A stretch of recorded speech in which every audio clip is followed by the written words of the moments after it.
तुम जवानी में रंगीन हो गई हो का? जवानों के लिए मशीन हो गई हो। आई हो दादा परमाणु बम कहाँ प्यास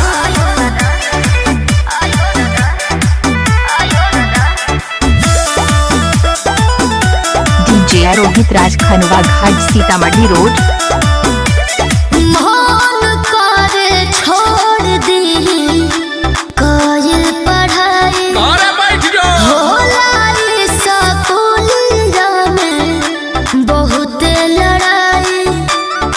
अरे का कहे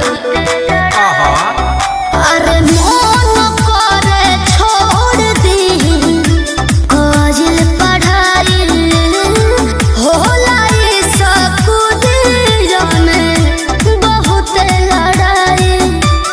धक्के कोनो गड्ढा खींच ले बाटू पटा हमर दिहुआ डरा देले बा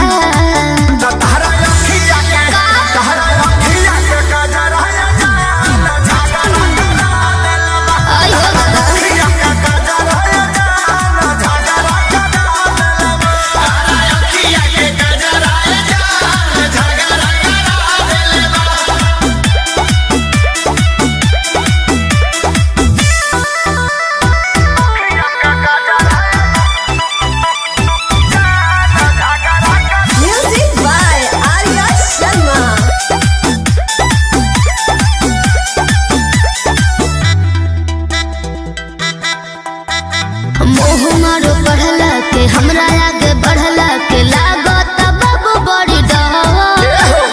झूठे पढ़े जाते बाड़ू तब तू डेरात बाड़ू पहले बाड़ू जानू भगवा तहरा कहला से पढ़ल का छोड़ दे हो तब बोलो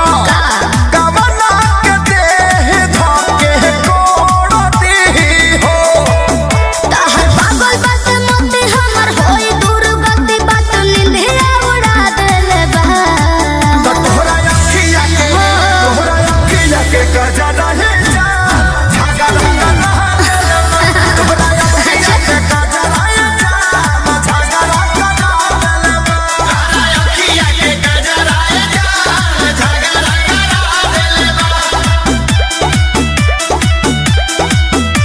डीजे रोहित राज खनवा घाट सीतामढ़ी रोड।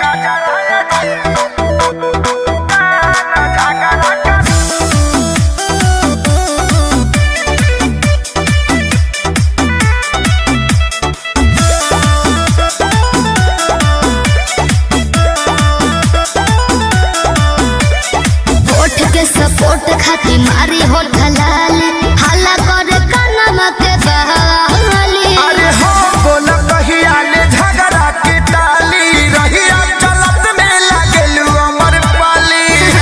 कि हमारा होए सन देखावे के तो हुनर बाटे हो तो अखिलेश खेसरी से बढ़ के छू छू न बाटे हो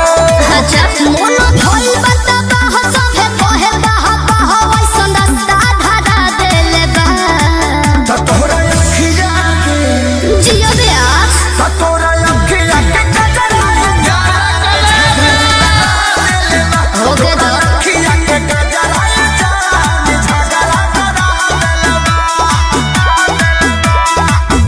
संजय विवेक जिला झुराइल महंगा पड़ जाइए बाबी।